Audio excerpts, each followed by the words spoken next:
Hello, hello,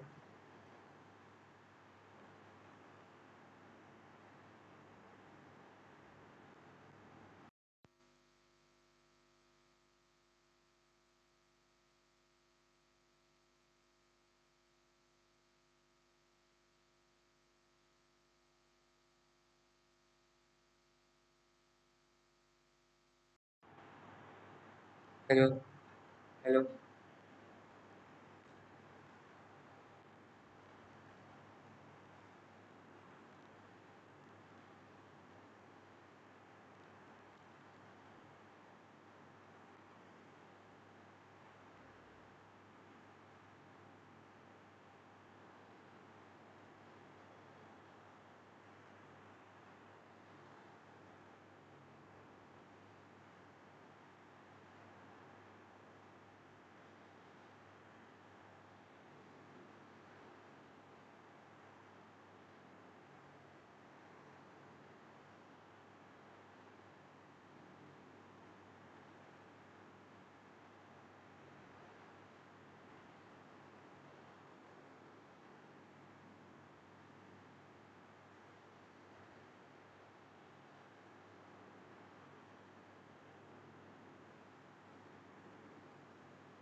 What unites people?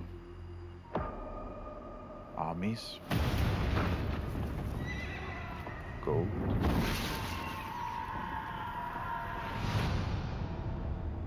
Flags? Stories?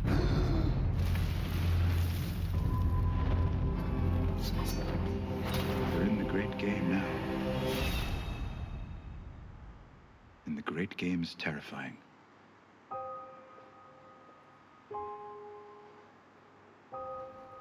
Power is a curious thing. It's a trick. A shadow on the wall.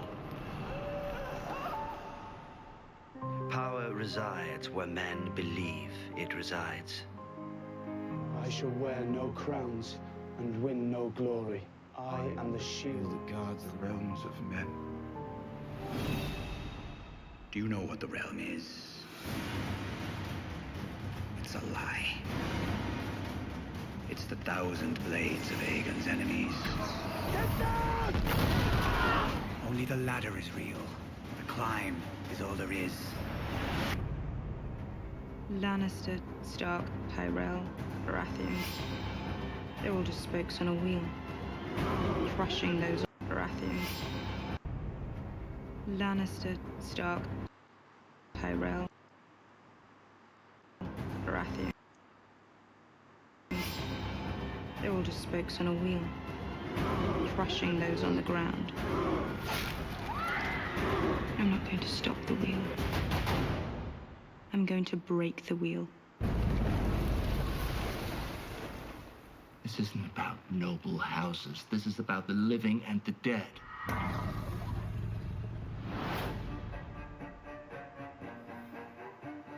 The same thing is coming for all of us.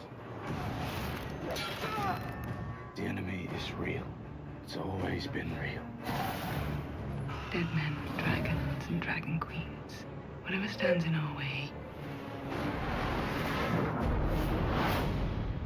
we will defeat it.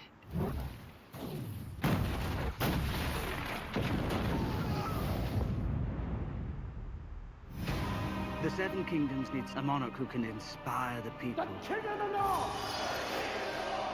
A ruler loved by millions. You stand in the presence of the Mother of Dragons. Together, we will save this country from those who would destroy it. For centuries, our families fought against their common enemy. We need to do the same if we're gonna survive. Death is coming for everyone and everything. The darkness that will swallow the dawn.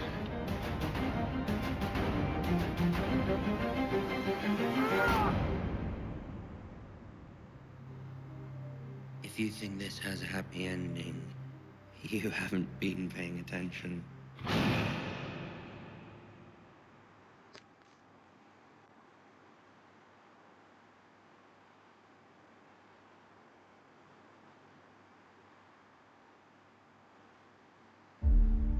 This is strange. Here we are at the last table read. It's like looking around and seeing your family. It's our biggest season ever. Every episode has as much in it as one feature film. It's like, oh my God.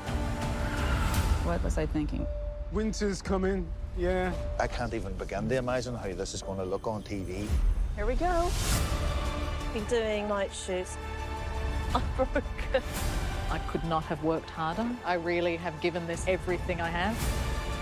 It's such a magical place. It's hard to say goodbye to everybody. That was Amelia's last shot on Game of Thrones. This is a dream job for a director.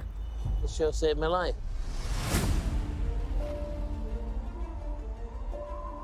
It's hard to fathom that I'll never be coming back. Best thing I've ever done.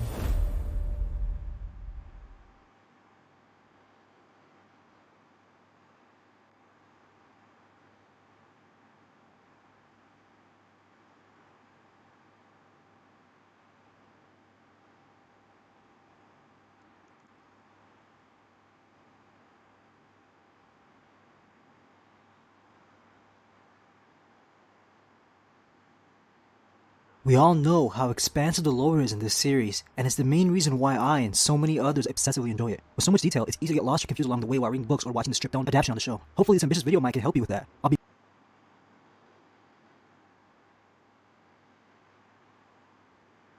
explaining each region starting from the west of the map. The map is too overwhelming to look at, so let me just clear some space before I start. Before people moved in and named everything, Westeros was inhabited by children of the forest and giants. These two species lived throughout West, moved in and named everything. Westeros was inhabited by children of the forest and giants. These two species lived throughout Westeros, except for the Iron Islands, and would occasionally fight. It seems like the children of the forest were the more prominent of the two, since they were more civilized and advanced. Giants were not only found in Westeros, however. Some corpses can be found throughout Essos. When you look at the current map, you can see that Westeros and Essos have no physical connection, but it wasn't always this way. 12,000 years before the start of the story, a group of humans called the First Men crossed a natural bridge called Arm of Dorne. If legends are to be believed, they were led by Garth Greenhand, the first High King. Where they came from is lost in history. If 12,000 years. When you look at the current map, you can see that Westeros and Essos have no physical connection, but it wasn't always this way. 12,000 years before the start of the story, a group of humans called the First Men crossed a natural bridge called Arm of Dorne. If legends are to be believed, they were led by Garth Greenhand, the first High King. Where they came from is lost in history, since this was before the time of writing. The only thing to go by is word of mouth and cave carvings. It's possible they came from what is now the Dothraki Sea. The First Man brought horses and bronze weapons with them. There was peace at first, but the First Man began cutting down weirwood trees after they found out the children can use magic to spy on them. Their sacred weirwood trees have carved faces on them, and the children can look through their eyes to protect the forests. This caused a war between the two species, and the children were forced to destroy the Arm of Dorne with magic to end the invasion from Essos. What was left was a chain of islands called the Stepstones, where the Arm of Dorne used to be. They had powerful magic, but were vastly outnumbered by the First Men. The war had no victor, even though the First Men were doing better. They eventually signed a pact for peace and lived together in Westeros. Open lands now belong to the First Men, and the forests were the children's new home. While the giants, First Men, and children were coexisting for a few thousand years, a new threat came into play. In the northernmost part of Westeros is a region called the Lands of Always Winter. This is where the others came from 8,000 years ago. Very little is known about this area because it's mostly unexplored, but the children and giants did live here. After the others were defeated, the wall was built to prevent another attack. Brandon the Builder has been given credit for not only constructing the wall, but also Winterfell. The wall was built to prevent area because it's mostly unexplored, but the children and giants did live here. After the others were defeated, the wall was built to prevent another attack. Brandon the Builder has been given credit for not only constructing the wall, but also Winterfell and other landmarks in Westeros. Because of the wall, countless First Men were separated from the rest of Westeros. They started calling themselves the Free Folk, while everyone else referred to them as Wildlings. Their living conditions are so harsh that they don't name their children until they are 2, because of how high the infant mortality rate is. They would remain very primitive. The only settlement that could be even considered a town was Hardhome, but it was mysteriously destroyed 600 years before the start of the series. Some kings beyond the wall have come and gone, trying to unite all of the Free Folk and invade their southern neighbors, but all have failed. 19 castles were raised along the wall to further guard against the others, or White Walkers. The Night's Watch has been there ever since. Brandon the Builder was the founder of House Stark, and as the years passed, kingdoms were establishing themselves. House Stark became kings in the north, and would eventually defeat all the other northern kings. Lan the Clever took Casterly Rock from the Casterlys and became the first Lannister king of the Rock, and ruled over the Westerlands. Garth Greenhand and his descendants had complete control over the Reach. Garth's firstborn son, Garth the Gardener, became the first king of the Reach, and they ruled for thousands of years before the Targaryens gave Highgarden to the Tyrells. The kingdom now known as the Stormlands was Rock from the Casterlys and became the first Lannister king of the Rock, and ruled over the Westerlands. Garth Greenhand and his descendants had complete control over the Reach. Garth's firstborn son, Garth the Gardener, became the first king of the Reach, and they ruled for thousands of years before the Targaryens gave Highgarden to the Tyrells. The kingdom now known as the Stormlands was ruled by the Storm King, Doran. 6 castles were built and destroyed by weather conditions in this region, until finally Storm's End was raised, with the help of Brandon the Builder. Doran would be the founder of House Durrandon, who would rule as kings until the last Durrandon was killed in battle by Orys Baratheon thousands of years later. Orys was gifted Storm's End by his alleged half-brother Aegon the Conqueror. The Great King ruled over the Iron Islands, and all current houses in this area claimed descent from him, as well as many houses in the Reach claimed descent from Garth Greenhand. The first men who settled on the Iron Islands had no influence from the Children of the Forest and formed their own religion, unlike the first men who took the Children's religion as their own and prayed to the old gods. Weirwood trees are unable to grow on the islands, so that could explain why. After the Great King, each island in the archipelago ruled itself with 2 kings, a Rock King who ruled on the island and a Salt King who ruled from the sea. They have always been a nuisance to others in Westeros, constantly raiding them. It's no surprise, considering the Iron Island's violent culture, that each island would often fight each other. Eventually, each minor king would come together to select one High King to unite them and rule them all. After a High King dies, the minor kings would come together again and elect a new one. A few First Men houses claim they ruled as kings in the Riverlands, and the only ones worth talking about are the Brackens and Blackwoods, who have been rivals for thousands of years. When you think of Dorne, I know the first thing that comes to mind is the Martells, but they didn't come into the picture until much later. Some of the kings in Dorne that descend from First Men include House Dane and Ironwood. House Ironwood were called the High Kings of Dorne, ruling a large portion of the region, but not complete control. Dornish were always feuding with the kingdoms they shared borders with, the Stormlands and the Reach. While castles were rising and falling, another invasion from the east hit Westeros. In the hills of Andalos in Essos, a man named Hugo of the Hill was supposedly crowned by gods in defeat of the Seven, and was told by the Seven that him and his descendants would have great kingdoms in a foreign land. The Andals, equipped with iron weapons, sailed the narrow sea from Essos to Westeros, landing in the Vale. This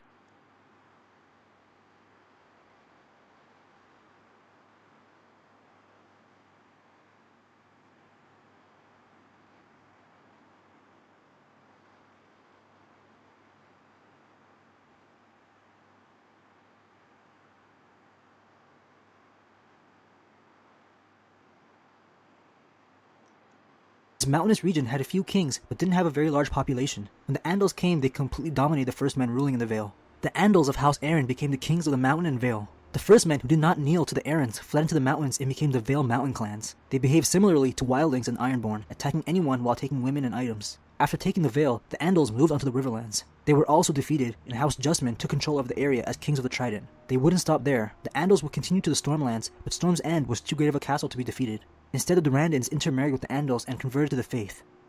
The Lannisters solved their conflicts with marriage as well, after some battles, and converted. House Gardener didn't even fight, instead opted for marriages and converted before any bloodshed. The North was a completely different story, however. The Starks crushed the Andals during the first attack from the east. After a change of strategy, the Andals decided to attack from the south this time. The Crannogmen of the Neck held their ground and didn't let the enemies make it further north. The Crannogmen are possibly a hybrid between the Children of the Forest and First Men, so their battles against the Andals were even more meaningful. The Andals were burning weirwood trees and killing children in the forest, causing them to go into hiding ever since. Dorne didn't face much of an attack in comparison to the other kingdoms. A few invaders came in and took some land, including the Martells. Morgan Martell defeated 2 First Men houses and built their new home. The last place the Andals invaded was the Iron Islands. It took them 1,000 years after landing in Westeros to make it here. 4 Ironborn houses, including the Greyjoys, joined the Andals in attacking their king. Harris Hoare married an Andal warlord's daughter and became king of the Iron Islands. House Hoare would later become ambitious centuries later and take the Riverlands and name themselves Kings of the Isles and Rivers. Westeros and the Seven Kingdoms wouldn't experience much change until the Targaryens came into the picture, which I'll get into in a bit. Essos is clearly the larger of the continents, and that's without it even being fully explored. The further east you go, the more mysterious this place gets. Before talking about Valyria, I think it's best to talk about the empires that predate it. Possibly the first ever civilization was the Great Empire of the Dawn. This empire covered all the land between the Bone Mountains and the Grey Waste. Their ruler was someone called the God on Earth, and he ruled for 10,000 years, which kinda makes this legend hard to believe. A few generations later, the God on Earth's descendant, the Bloodstone Emperor, killed his sister to take the empire for himself. What he did to his sister became known as the Blood Betrayal, and many in this area believe his actions brought in the Long Night. The Great Empire of the Dawn never recovered after the Long Night, and the empire that rose after it was the Golden Empire of Yati.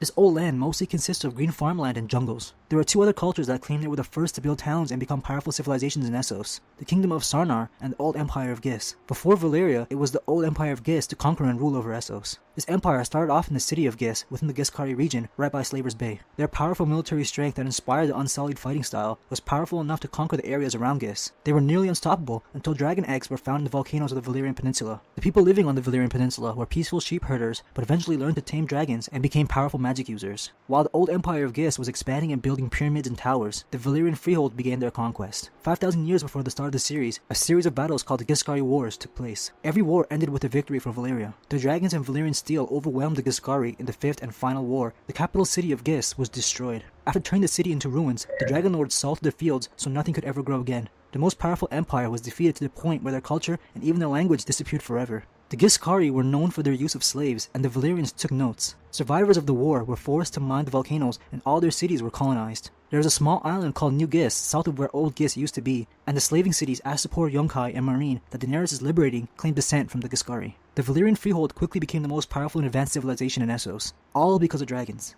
The people of Asshai by the Shadow claim dragons first appeared in the Shadowlands. They also say that the city has been there since the world began and will stand until it ends. With all the magic that goes on in the city, it's hard not to believe it. The old empire of Gis is the only civilization that can prove they were the first, since they have writings that predate any other, so it's generally believed they were the first.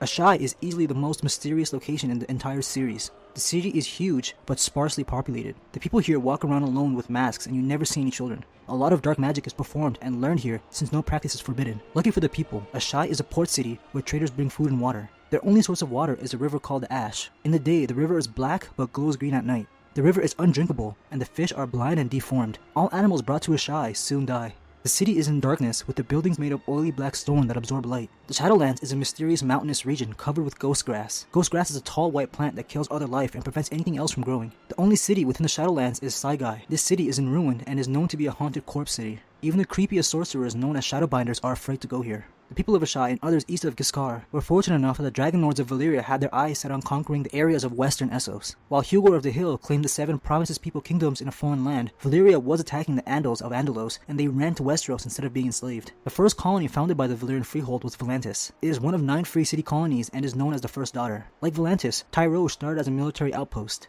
Lys was a paradise vacation spot for the Dragon Lords. Merchant adventurers from the freehold founded Myr and Pentos. Some religious Valyrians who shared different views compared to the others in the freehold founded Lorath, Norvos, and Kohar. The last of the free cities is Braavos. Braavos was never a colony under the freehold. While on ships from Valyria to a new colony, slaves on board took control of the ships and escaped their masters.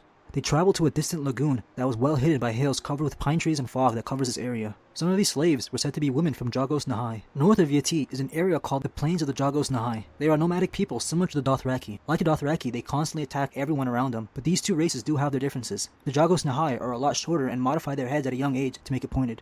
They also do not attack their own people, unlike the Dothraki, who regularly kill each other. While the Valyrians didn't have the chance to conquer the lands this far east, probably due to the Bone Mountains and the Great Sand Sea, having Jagos Nahai slaves proves they did venture out this far. Braavos remained a secret city for 100 years. A Sea Lord of Braavos who rules over the people sent out ships all over to inform the world of Braavos' existence. Even after this bold move, the city remained hidden for hundreds of more years. What started as the youngest of the free cities, Braavos in the current story is the wealthiest and most powerful. While the other 8 free cities are called daughters of Valyria, Braavos is referred to as the bastard daughter of Valyria. A little over 1,000 years before the start of the story, Valyria's expansion reached the Rhoynar. The Rhoynar are an ethnic group of people who lived along the massive Rhoyne River. The powerful group of cities used water magic and were the first to work iron into weapons and armor. They taught their Andal neighbors how to do the same. The Rhoynar had some victories during the 250-year-long war, but like always, Valyria overwhelmed them with dragons. Nymeria, a princess of Rhoynar, took the surviving women, children, and elderly onto 10,000 ships to escape the Dragon Lords. Her journey is one of my favorite backstories, and serves as a perfect segue to some of the islands in the known world. Nymeria and her 10,000 ships first stopped at the Basilisk Isles. Pirates on these islands scared them off to Southeros, the southern continent you don't hear much about in the story. Southeros is mostly unexplored and it's because this place is a nightmare. Imagine Amazon rainforest on steroids. This continent is mostly jungle with some desert and mountains. There are some inhabitants and I don't know how they even survive. The people eat each other, the place is filled with plague and disease, the weather is brutal, but you need to hear the wildlife they have going on here. They have wyverns, which are like dragons that don't spit fire, and even apes big enough to kill an elephant with one hit. A dragon lord atop her dragon flew over top the continent for 3 years, concluding it's as large as Essos. The Giscari Empire did have some colonies near the shore. Valyria took ownership after defeating the old empire, but would eventually abandon it. After spending a year here, Nymeria decided this is no place to build a home for her people. There is a fourth continent in the series, but all we know is that it's called Ulthos. George Martin added it in to illustrate how little the people of Westeros know of the world. Nymeria's next stop would be Nath. The people of Nath are extremely peaceful and don't believe in killing anything. After years of traveling, the Rhoynar finally had a warm welcome, only to find a very deadly disease that infects any outsider to the island. The people of Nath are immune to this disease that is spread by butterflies, and anyone else soon dies from this illness. Their next stop was Abulu in the Summer Islands. Nymeria and her people were not permitted to stay on any of the main islands because the Summer Islanders feared a Valyrian attack. The Rhoynar stayed on the small island of Bulu for 2 years, but weren't able to grow food on the island's thin soil. The Summer Islands do have an interesting history. Since they were fairly isolated from the rest of the world, they always believed they were alone in the world, surrounded only by the sea. When a Giscari ship washed ashore one of the islands, their curiosity bloomed. They built huge, unique ships and became trading partners with the Valyrian freehold. What the Valyrians wanted and paid most for was slaves.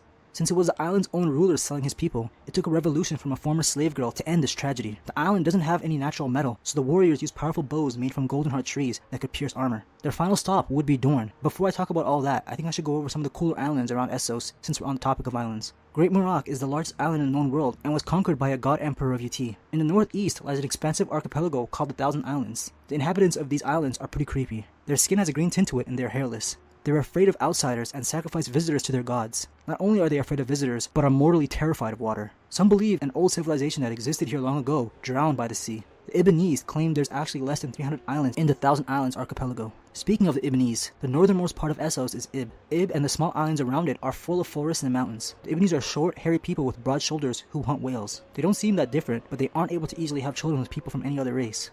Nymeria made a lord named Mors Martell in Dorne and burned all her ships to declare they found their new home and would never sail to Essos again. They formed House Nymeros Martell and were able to conquer all of Dorne together for the first time. They adopted a lot of Rhoynish customs and called themselves princes and princesses instead of kings and queens. Another custom brought into Dorne was equal rights, allowing women to rule. At the height of Valyria's strength, a smaller Dragonlord family decided to leave everything behind and move the entire Targaryen house to Valyria's westernmost outpost, Dragonstone. All this because of one Targaryen's prophecy of the destruction of the entire peninsula. She happened to be right, and 12 years later the Doom of Valyria happened. All the volcanoes erupted, killing every dragon in person. With the superpower of Essos suddenly wiped out, chaos hit the continent. This time period is called the Century of Blood. The Dothraki were a group of nomadic people who came from east of the Bone Mountains. They left a path of bones on these mountains, and it's how it got its name. While Valyria was in power, they were nothing but a nuisance to others. But during the Century of Blood, they united under one call. They almost completely wiped out the kingdom of Sarnar, who were very powerful, but underestimated a united Dothraki. The only city left in this kingdom is Sath. They were called the Tall Men and needed the support of Ib and Lorath to survive the attacks. The Cathy, another ancient civilization in the grasslands, were also almost completely destroyed. The only city left is Karth, and they survived because of their triple walls. The area that is known as the grasslands had been renamed the Dothraki Sea. The only settlement in the Dothraki Sea is Vos Dothrak. It's the only city of the Dothraki and is run by slaves and the wives of former Khals. No blade is allowed to be carried, and it's forbidden to shed a freedman's blood in the city. Instead of heading east from Dragonstone, Aegon the Conqueror and his Targaryen sister wives decided to head west and conquer Westeros, leaving Essos in the past. It would only take 2 years to unite Targaryen sister wives decided to head west and conquer Westeros, leaving Essos in the past. It would only take 2 years to unite Targaryen sister wives forbidden to shed a freedman's blood in the city. Instead of heading east from Dragonstone, Aegon the Conqueror and his Targaryen sister wives decided to head west and conquer Westeros, leaving Essos in the past. It would only take 2 years to unite 6 of the 7 kingdoms. Dorne was the only kingdom able to hold off the 3 dragons. Aegon gave the Stormlands to his supposed half-brother Orys Baratheon after Orys defeated the Storm King. After roasting House Gardener, the Reach was given to their stewards, House Tyrell. House Hoare burned within their gigantic castle, Harrenhal. They were the kings of the isles and rivers at the time. The Iron Islands went to the Greyjoys and the Riverlands went to the Tullys. To be more a part of the 7 kingdoms, Aegon made his family's home near Blackwater Bay. It was near the center of all the kingdoms and didn't belong to anyone. King's Landing became the capital, and the region became known as the Crown Lands. King's Landing quickly grew to be the largest port city with the highest population. It surpassed the 4 other cities known as the major cities of Westeros: Old Town, Lannisport, Gulltown, and White Harbor. And there you have it, Game of Thrones map detailed. I know some of the explanations were pretty brief, but the majority of the locations here deserve videos on their own. I just always feel ambitious before the new season and make massive videos like this every year, like the timeline video in my Targaryen family tree. Thanks for watching, guys.